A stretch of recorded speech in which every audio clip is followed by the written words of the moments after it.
സ്ഥിരമായിട്ട് കേൾക്കുന്ന ഒരു വളരെ ക്ലിഷ്ട ചോദ്യം, നിങ്ങൾ ആരാണ് റിവ്യൂ പറയാനെന്നാണ് ആർട്ടിസ്റ്റുകളെല്ലാവരും ചോദിക്കുന്നത്. നിങ്ങൾ ആരാണ് നിങ്ങൾ പഠിപ്പിക്കാൻ എന്ന് ചോദിക്കുന്നത്. അപ്പോൾ അശ്വന്ത് തിരിച്ചു പറഞ്ഞൊരു മറുപടി ഉണ്ട്, അങ്ങനെയാണെങ്കിൽ മെസ്സിക്ക് എന്തിനാണ് കോച്ചിനെ വെക്കുന്നത്? മെസ്സി ലോകത്തിലൊരു കളിക്കാരനാണ്, അയാൾക്ക് എന്തിനാണ് കോച്ചിനെ വെക്കേണ്ട കാര്യം തിരിച്ചു ചോദിച്ചു. അപ്പം മാധ്യമപ്രവർത്തകർ ആരൊന്നും പറഞ്ഞില്ല.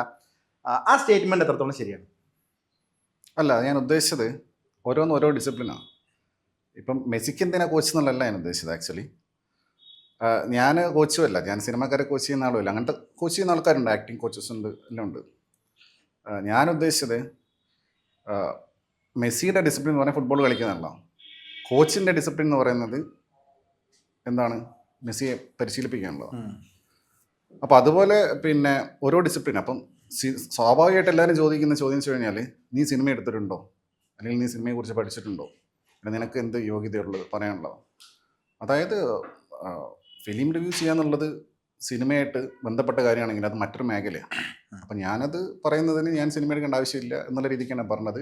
പക്ഷെ നിങ്ങൾ പറഞ്ഞതിലെ കാര്യമുണ്ട്, ഞാൻ പെട്ടെന്ന് പറഞ്ഞ സമയത്ത് അത് അപ്രോപ്രിയേറ്റ് ആയിട്ടുള്ള എക്സാമ്പിൾ ആക്ച്വലി ശരിക്കും അത് ശരിക്കും സ്റ്റേറ്റ്മെന്റ് റോങ് അല്ലേ? കാരണം ഇപ്പം മെസ്സിയെ കോച്ച് ചെയ്യുന്ന ഒരാളെന്ന് പറഞ്ഞാൽ അയാൾ ഫുട്ബോൾ കളിച്ച് പരിശീലിച്ച് ഫുട്ബോൾ ആളായിരിക്കാം കോച്ച് ചെയ്യുന്നത്. അല്ല, ലോകത്തുള്ള എല്ലാ കോച്ചസും ഫുട്ബോൾ കളിച്ച് വലിയ ലെജൻസ് ആയിട്ടുള്ള ആൾക്കാരൊന്നുമില്ല. അല്ല, ഫുട്ബോൾ ടീമിലുള്ളവരും പ്രാദേശിക ലെവലിലും കളിച്ചവരാണ് കോച്ചാവും. അതെ, ഞാൻ അംഗീകരിക്കുന്നു, നിങ്ങൾ പറഞ്ഞത് ശരിയാണ്. ആ ഒരു അത് എന്താ പറയാ, നമ്മൾ സ്പോണ്ടേനിയസ് ആയിട്ട് പറയാൻ ഹ്യൂമൻ. അപ്പം അല്ല, ആ ഒരു സ്റ്റേറ്റ്മെന്റ് നോക്കി കഴിയുമ്പോൾ അശ്വന്ത് സിനിമ എടുത്തിട്ടുള്ള നോക്കുവാണെങ്കിൽ കൗണ്ടർ ചെയ്യാൻ ചോദിക്കാൻ പറ്റും. അതെ, ഞാൻ ആക്സെപ്റ്റ് ചെയ്യുന്നു. പെട്ടെന്ന് പറഞ്ഞ ടങ് സ്ലിപ്പ് അത് ഞാൻ സ്റ്റെപ്പ് ഇറങ്ങിയാലും ചോദിക്കില്ല. അപ്പം ഞാൻ പറഞ്ഞതാ. ഈ ചോദ്യം കേട്ടും അടുത്തില്ല. ഇപ്പൊ എപ്പോഴാണെന്നുണ്ടെങ്കിലും ഇപ്പോഴും ഏതൊരു സിനിമ ഇറങ്ങുമ്പോഴാണെന്നുണ്ടെങ്കിലും കേൾക്കുന്ന സിനിമയ്ക്ക് ഒരു നെഗറ്റീവ് റിവ്യൂ വരുമ്പോൾ കേൾക്കുന്നതാണ് ഒന്നുകിൽ ഹെയ്റ്റ് ക്യാമ്പയിൻ എന്നൊരു വാക്ക് ആൾക്കാർ പറയും, ഇല്ലെന്നുണ്ടെങ്കിൽ അത് റിവ്യൂ പറഞ്ഞിട്ട് എന്ത് നേടാനാണ് ഇവർക്ക് ഇങ്ങനെ. ഈ രണ്ടിലാണ് ഇന്നും അന്നും എന്നും ഒരു മോശം സിനിമ എന്ന് സോക്കോളിലൊരു മെജോറിറ്റി പറഞ്ഞു കഴിഞ്ഞാൽ ഉടനെ പറയുന്നത് ഈ രണ്ട് സ്റ്റേറ്റ്മെന്റ് ആയിരിക്കും. ഒന്നുകിൽ ഹെയ്റ്റ് ക്യാമ്പയിൻ, അല്ലെങ്കിൽ റിവ്യൂവേഴ്സ് മനഃപൂർവ്വം പറയുന്നു. ഇത് ശരിക്കും പറഞ്ഞാൽ നിങ്ങൾക്ക് തന്നെ കേൾക്കുമ്പോൾ ക്ലീഷേ തോന്നുന്നുണ്ടോ? തീർച്ചയായിട്ടും. കാരണം പിന്നെ സിനിമയ്ക്ക് മോശം അഭിപ്രായം വരുന്ന സമയത്ത് ഹെയ്റ്റ് ക്യാമ്പയിൻ എന്ന് പറയുന്നു. പിന്നെ അതിന് മുമ്പ് പറഞ്ഞ എന്തായിരുന്നു, മറ്റേ റിവ്യൂവേഴ്സ് മനഃപൂർവ്വം എന്താണ് മനഃപൂർവ്വം ടാർഗറ്റ് അത് അവര് ഒരു ഡിഫൻസ് മെക്കാനിസം. അവര് നമ്മൾ പറയില്ല, എല്ലാവരുടെ തന്നെ നടപടിക്കാർ പറയുന്നുണ്ട്, പേനയെ കുറ്റം പറയാ, കോടാലിയെ കുറ്റം പറയുന്നത്. അപ്പോൾ അതുപോലെ അവർക്കാരെങ്കിലും അത് വേറെ ആരെങ്കിലും മേലെ അത് അടിച്ചേൽപ്പിച്ചിട്ടില്ലേ അവർക്ക് രക്ഷപ്പെടാൻ പറ്റുള്ളൂ. ഇല്ല സ്വയം ഇല്ല, ചില അപൂർവം ചില ആളുകൾ ആക്സെപ്റ്റ് ചെയ്യും, അത് ചെയ്തിട്ട് അത് വിചാരിച്ച പോലെ വന്നില്ല, അടുത്ത് നന്നാക്കാം എന്ന് കോൺഫിഡൻസ് ഉള്ള ആൾക്കാർ പറയും. അല്ലാത്ത ആളുകൾ അവർ ബ്ലെയിം ചെയ്യും, ബ്ലെയിം ഷിഫ്റ്റ് ചെയ്യും. ഈ ഇപ്പം സ്ഥിരമായിട്ട് അശ്വന്ത് ഗോക്കിനെ ഇപ്പം നമ്മൾ വെറുതെ അശ്വന്ത് ഗോക്കിനെ അടിച്ചു കൊടുക്കുകയാണെന്നുണ്ടെങ്കിൽ താഴെ വരുന്ന ഒരുപാട് ഷോർട്സിൽ ഒരുപാട് ആർട്ടിസ്റ്റുകൾ വെല്ലുവിളിക്കുകയും ഒരുപാട് പേര് ഇപ്പം ചെറുതുമായിട്ടുള്ള വലിയ ആൾക്കാർ ഉൾപ്പെടെയുള്ള പല തലങ്ങളിൽ നിൽക്കുന്ന നടന്മാർ അശ്വന്ത് ഗോക്കിന്റെ പേരെടുത്ത് പറഞ്ഞ് വെല്ലുവിളിക്കുക, ശരിക്കും പ്രൗഡായിട്ട് ഫീൽ ചെയ്യാറുണ്ടോ? ഞാൻ ഒറ്റയ്ക്ക് ഇപ്പറേ ഒരു ഇൻഡസ്ട്രി മുഴുവനും അപ്പറേ പ്രൗഡായിട്ടൊന്നുമില്ല, ഞാനത് എൻജോയ് ചെയ്യാറുണ്ട്. കാരണം അല്ല, ഓഫ് കോഴ്സ്, കാരണം ഒരുപാട് ആളുകൾ നമ്മുടെ പേര് പറയുമ്പോൾ സ്വാഭാവികമായിട്ടും നമുക്ക് സന്തോഷം ഉണ്ടാവുമല്ലോ. അതിപ്പോൾ ആ രീതിയിൽ എൻജോയ് ചെയ്യാറുണ്ട്. അല്ലാതെ അങ്ങനെ ഭയങ്കര പ്രൗഡായിട്ട് അങ്ങനെ ഞാൻ ഒറ്റയ്ക്ക് അപ്പുറം അങ്ങനെ ഗെയിം ഓഫ് ത്രോൺസ് ഉള്ള പോലെ അങ്ങനെയൊന്നും എടുത്തിട്ടില്ല. ഈ ഞാൻ വേറെ കാര്യം, ഞാനിപ്പോൾ ഇൻഡസ്ട്രിക്കകത്ത് നമ്മളിപ്പോൾ ഇത്രയും വർഷമായിട്ട് നിൽക്കുന്നത് കൊണ്ട് അറിയുന്ന പല കാര്യങ്ങളുണ്ട്. ഇപ്പം ഫോർ എക്സാമ്പിൾ പറഞ്ഞാൽ, ഇപ്പോൾ കോക്ക് ഒരിക്കലും കാശ് മേടിച്ച് റിവ്യൂ ചെയ്യില്ല എന്ന് എല്ലാവർക്കും അറിയാം, ഓൾമോസ്റ്റ് എല്ലാവരും തന്നെ പറയുന്ന കാര്യമാണ്. ഇപ്പം ശത്രുക്കളാണെന്നുണ്ടെങ്കിൽ അയാൾ പൈസ മേടിച്ച് റിവ്യൂ ചെയ്യില്ല എന്ന് ഞാൻ കേട്ടിട്ടുണ്ട്. പക്ഷേ കോക്കിൻ്റെ അടുത്ത് അശ്വന്തിൻ്റെ അടുത്ത് വന്നിട്ട് ഒരു സുഹൃത്ത് വലയത്തിലുള്ള ഒരാൾ പറയണ, നീ ആ സിനിമ കണ്ട് നിനക്ക് ഇഷ്ടപ്പെട്ടില്ലെങ്കിൽ നീ റിവ്യൂ ചെയ്യരുത് എന്ന് പറഞ്ഞാൽ അശ്വന്ത് റിവ്യൂ ചെയ്യാതിരിക്കുന്ന വളരെ വിശ്വസനീയമായ എനിക്ക് കിട്ടിയിട്ടുണ്ട്. അതും ഒരു തരത്തിൽ പറഞ്ഞ കൈക്കൂലിയല്ലേ? അല്ല, അതെന്താ വെച്ചാൽ ഒന്നാമതായിട്ട് എനിക്ക് അങ്ങനെ സുഹൃത്ത് വരെ ഇല്ല, ഞാനത് കീപ്പ് ചെയ്യാറില്ല, എസ്പെഷ്യലി സിനിമാക്കാരായിട്ട്. ഇങ്ങനെ നടന്നിട്ടില്ലേ? അല്ല, ഞാൻ പറയട്ടെ. അപ്പം ഇങ്ങനെ സുഹൃത്ത് വലം കീപ്പ് ചെയ്യാത്തതുകൊണ്ട് തന്നെ അങ്ങനെ ഞാൻ അപ്രോച്ചബിൾ അല്ല, ഞാൻ അവൈലബിൾ അല്ല, ഞാൻ ഫോൺ എടുക്കാറില്ല, മെസ്സേജിന് റിപ്ലൈ കൊടുക്കാറില്ല. കാരണം എനിക്കറിയാം ഒരാൾ വിളിക്കും എന്ത് ഉദ്ദേശം എന്നുള്ളത് നമുക്ക് മനസ്സിലാവും. അപ്പോൾ നിങ്ങൾ പറഞ്ഞത് ഒഴിവാക്കി കൊടുക്കുന്നതാണുള്ളത്. അപ്പോൾ ചില ആളുകൾ പിന്നെ എന്താ പറയുക, ഭയങ്കരമായിട്ട് ഇപ്പം ആത്മഹത്യ ഭീഷണിയൊക്കെ, എനിക്കിനി പിന്നെ എന്താണ് ഈ സിനിമ ആയി കഴിഞ്ഞാൽ പിന്നെ ജീവിച്ചിരിക്കില്ല എന്ന് ഒരാൾ പറയുന്ന സമയത്ത് അത് ചിലപ്പോൾ ഫേക്ക് ആയിരിക്കും, റിയലായി പറയുന്നതായിരിക്കാം. പക്ഷെ എന്നാൽ വലിയ സിനിമയാണെങ്കിൽ പിന്നെ ഒന്നും ചെയ്യാൻ പറ്റില്ല. പക്ഷെ നെഗ്ലിജിബിൾ ആയിട്ടുള്ള ചില സിനിമകൾ കാണുമായിരിക്കും. അതായത് എനിക്ക് തന്നെ കാണാൻ താല്പര്യമില്ല, ഇനി ഇട്ടാൽ തന്നെ എനിക്ക് റീച്ച് ഇല്ലാത്ത അല്ലെങ്കിൽ ആളുകൾ പോലും ഇറങ്ങിയതും പോയതും അറിയാത്ത സിനിമകളുണ്ടോ? ചിലത് അപൂർവം ചില സിനിമകൾ വളരെ ചെറിയ, അതായത് ഞാൻ സിനിമയെ പൊതുവെ ഒരു 4 തട്ടായിട്ടാണ് കാണുന്നത്. ഏതൊക്കെയാണ് അത് ഇതിന് കഴിഞ്ഞ ശേഷം പറയാം. അപ്പോൾ നിങ്ങൾ ഡിവിയേറ്റ് കൊണ്ടാണ് വെച്ചിട്ടില്ല, മനസ്സിലായി. അപ്പോൾ അങ്ങനെ ഞാൻ 1-2 സിനിമകൾ അങ്ങനെ ചെയ്തിട്ടുണ്ട്. അത് ഞാനൊരു ഹ്യൂമാനിറ്റേറിയൻ കൺസിഡറേഷൻ വെച്ചിട്ടാണ്. പക്ഷെ അത് രണ്ടും ഏറെക്കുറെ കൈക്കൂലെന്ന് പറയാൻ പാടില്ല, വേണമല്ലേ? ഇപ്പൊ പരിചയം ഇപ്പം ഞാൻ പേഴ്സണലി അല്ല, അങ്ങനെ ഞാൻ പരിചയം ഉള്ളത് കൊണ്ട് എനിക്ക് പേഴ്സണലി അശ്വന്തിനെ പരിചയമുള്ള ആള് വിളിച്ചു പറഞ്ഞ ഇല്ല സിനിമ ഏതാന്ന് എനിക്കറിയാം. അതായിക്കോട്ടെ, അത് നിങ്ങൾ പറഞ്ഞാൽ എനിക്ക് അത് കുഴപ്പമൊന്നുമില്ല. പക്ഷെ അതൊരു ആത്മഹത്യാ ഭീഷണി കൊണ്ട് മാറ്റിയതല്ല അത്. ഏതാ അവരുടെ സിനിമ അല്ല, ഞാൻ ഒരാളെ മാത്രമല്ല ഞാൻ പറഞ്ഞതല്ല. ഓക്കെ, ഞാൻ 1-2-3 സിനിമകൾ അങ്ങനെ ചെയ്തിരുന്നിട്ടുണ്ട്. അതൊക്കെ ചെറിയ സിനിമകളാണ്. വലിയ സിനിമകൾ എന്തായാലും നമുക്ക് എനിക്ക് തന്നെ കാണേണ്ട ആവശ്യമുണ്ടല്ലോ.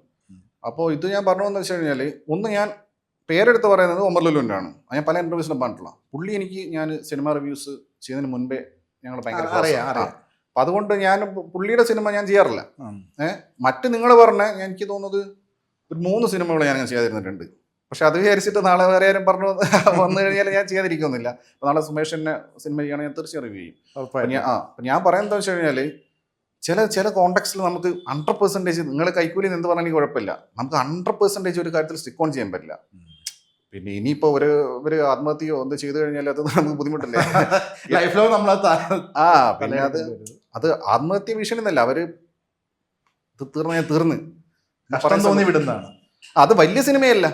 50 കോടി 100 കോടി ഒരാൾ മുടക്കിയിട്ട് ഇത് അയാളോട് ആര് പറഞ്ഞിട്ട് ഇത്രയും മുടക്കാൻ നമുക്ക് ചെറിയ ഇത് ഒരുപാട് സിനിമകൾ ചെയ്യാൻ നഷ്ടം പറ്റി. ഇനി ഇതിൽ നിന്ന് എന്തെങ്കിലും കിട്ടിയാൽ ഞാൻ രക്ഷപ്പെടും എന്നുള്ള പറയുന്ന സമയത്ത് ചെയ്യുന്നത്. പക്ഷെ എനിക്ക് തോന്നുന്നത് ഞാൻ 3 സിനിമയാണ് അങ്ങനെ ചെയ്യാതിരുന്നിട്ടുള്ളൂ. സിനിമയുടെ പേര് നമ്മൾ ഉൾപ്പെടുത്തുന്നില്ല. 3 സിനിമ നിങ്ങൾക്കറിയായിരിക്കും, നിങ്ങൾക്ക് ഇൻഡസ്ട്രിയിൽ ഇൻസൈഡ് നിങ്ങൾക്ക് പറഞ്ഞിട്ടുണ്ടോ. കറക്റ്റായിട്ട് 3 സിനിമ ആ 3 സിനിമയിൽ 2 സിനിമ ഒരു ഡയറക്ടർ സിനിമ. ഒന്ന് വേറെ, അത് ഡയറക്ടർ നോക്കിയിട്ടല്ല, അത് പ്രൊഡ്യൂസർ. വല്ലാത്ത കഷ്ടം പറഞ്ഞു. പക്ഷെ വലിയ ഭയങ്കര മില്യനേഴ്സ് അല്ല പ്രൊഡ്യൂസേഴ്സ് ഒന്നും വന്നു പറഞ്ഞു കഴിഞ്ഞാൽ നമ്മൾ നോക്കേണ്ട കാര്യമില്ല, ചെയ്യില്ല. അവർ വെറും ലാഭത്തിന് വേണ്ടിയിട്ട് അവരെങ്ങനെയെങ്കിലും ഇതാക്കാൻ വേണ്ടിയിട്ടാണ്. മറ്റേ ചിലത് ജെന്യൂൻ കേസാന്ന് തോന്നിക്കഴിഞ്ഞാൽ, അത് ഞാൻ വീണ്ടും ആവർത്തിച്ച് പറയുന്നു, all of them were small films. അതായത് ഒഴിവാക്കിയാലും അവർക്കും പ്രശ്നമില്ല, എനിക്ക് പ്രശ്നമില്ല, നാട്ടുകാർക്കും പ്രശ്നമില്ല. അല്ലെങ്കിൽ ആ സിനിമ ആരും കാണാൻ പോകുന്നില്ല, OTT പോലും എടുക്കൂല. ഛേദമില്ലാത്ത ഉപകാരം എന്ന് പറഞ്ഞാൽ ഈ എനിക്കൊന്ന് അശ്വന്ത് റിവ്യൂ ചെയ്തപ്പം ആളുകൾ അറിഞ്ഞ സിനിമകൾ ഒരുപാടുണ്ട്. ഇങ്ങനെ ഒരു സിനിമ വന്നു എന്ന് അറിഞ്ഞ സിനിമകൾ ഇപ്പൊ ആൾക്കാർ വിളിച്ച് നെഗറ്റീവ് ആണെന്നുണ്ടെങ്കിൽ റിവ്യൂ ചെയ്യണം എന്ന് പറഞ്ഞിട്ടുള്ള ഇതുപോലെ ചെറിയ സിനിമയുടെ ആൾക്കാരുണ്ടാകുന്നുണ്ട് ഇഷ്ടം പോലെ. അതായത് അവരുടെ സിനിമ എങ്ങനെയെങ്കിലും അറിഞ്ഞാൽ മതി സിനിമ ഇറങ്ങിയിട്ടുണ്ടെന്ന്. അറ്റ്ലീസ്റ്റ് അവർക്കൊരു പ്രസ് മീറ്റിങ്ങിന് വിളിക്കാമല്ലോ, ഞങ്ങളെ സിനിമ തകർത്തു എന്ന് പറഞ്ഞിട്ട്. നമ്മൾ മൈൻഡാക്കി അവിടെ വിട്ട് കഴിഞ്ഞാൽ പിന്നെ അവർക്ക് വേറെ ഒരു ഗ്രൗണ്ട് ഇല്ല അവർക്ക്. അപ്പോൾ ചില നിർമ്മാതാക്കളും വിളിച്ച് പറയാറുണ്ട്, ഞാൻ വഴിയല്ലെങ്കിലും ഞാൻ കണക്റ്റഡ് ആയിട്ട് ആൾക്കാരുടെ പറയും ഇന്ന സിനിമ കാണുമെന്ന് നിർമ്മാതാവ് ചോദിച്ചിട്ടുണ്ട്, നെഗറ്റീവ് ആണെങ്കിലും പ്രശ്നമില്ല, നെഗറ്റീവ് പറഞ്ഞാൽ മതി. അപ്പോൾ ചില ആളുകൾക്ക് എന്താ അറിയോ, റിവ്യൂ ചെയ്ത് കഴിഞ്ഞാൽ അതൊരു സിനിമയായിട്ട് അംഗീകരിക്കപ്പെടും. തീർച്ചയായിട്ടും ചില സിനിമ ഇറങ്ങിയാൽ പോയതാരും അറിയുന്നില്ല, പിന്നെ ഇവർക്ക് OTT പോലും കൊടുക്കാൻ പറ്റൂല, അല്ലെങ്കിൽ അവർക്കൊന്നുമില്ല, അവർ 0 ആയിപ്പോയി.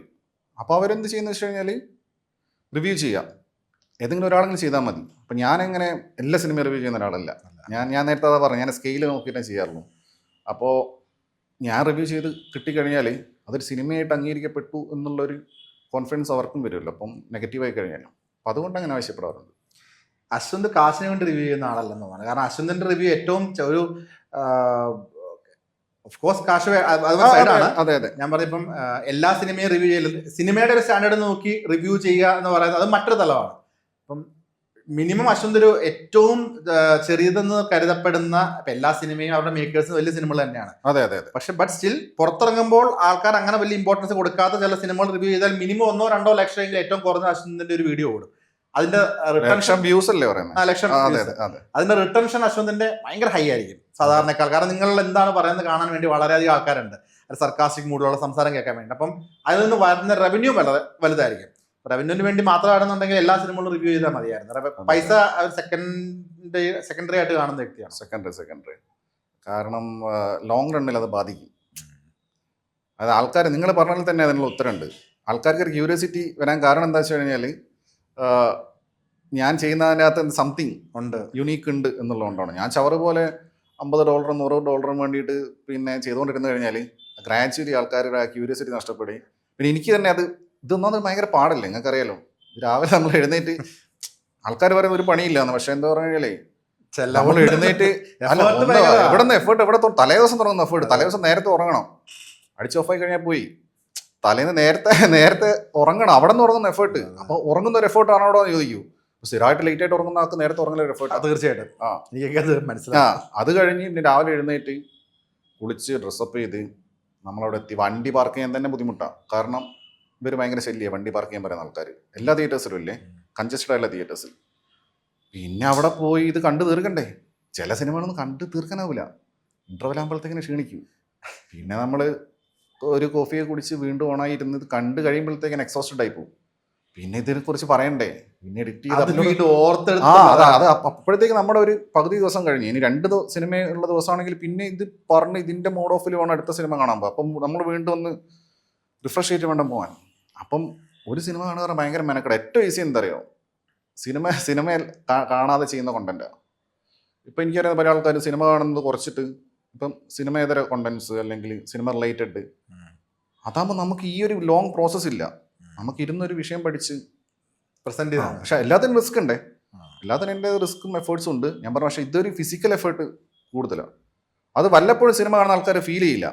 കാരണം സാധാരണ ആളുകൾ സിനിമ കാണാൻ പോകുന്ന എപ്പോഴാണ്, ഒരു വീക്കെൻഡിൽ ജോലിയുടെ ടെൻഷനൊക്കെ ഒന്ന് കുറയ്ക്കാൻ. റിലാക്സ് ചെയ്യാൻ. അപ്പോൾ അവർക്ക് ഈ തിയേറ്ററിനകത്ത് കാരണം കിട്ടുന്ന ഒരു AC ക്കകത്ത് കയറുന്ന നല്ല സ്മെല്ല്, നല്ല ഫ്രഷ് ആയിട്ടുള്ള സ്പേസ്, ആ കോംഫി സോണിൽ ഇരിക്കുമ്പം തന്നെ അവർക്ക് പിന്നെ ഏത് സിനിമയിലും കൂടുതൽ പെട്ടെന്ന് എൻജോയ് ചെയ്യാനും പറ്റും. മാത്രമല്ല അവർക്ക് ആ ഒരു സുഖം കിട്ടും. 2 മണിക്കൂർ സ്പെൻഡ് ചെയ്യുക. ഇത് ഡെയിലി ഇത് 2-3 തവണ നമ്മൾ ഈ സ്ഥലത്ത് പോകുമ്പോഴേ, ആഴ്ചക്ക് 3-4 ദിവസം തിയേറ്റർ പോകുമ്പോഴേ, അത് സ്ഥിരം ഒരേ തിയേറ്റേഴ്സിൽ തന്നെ പോകുന്നത്.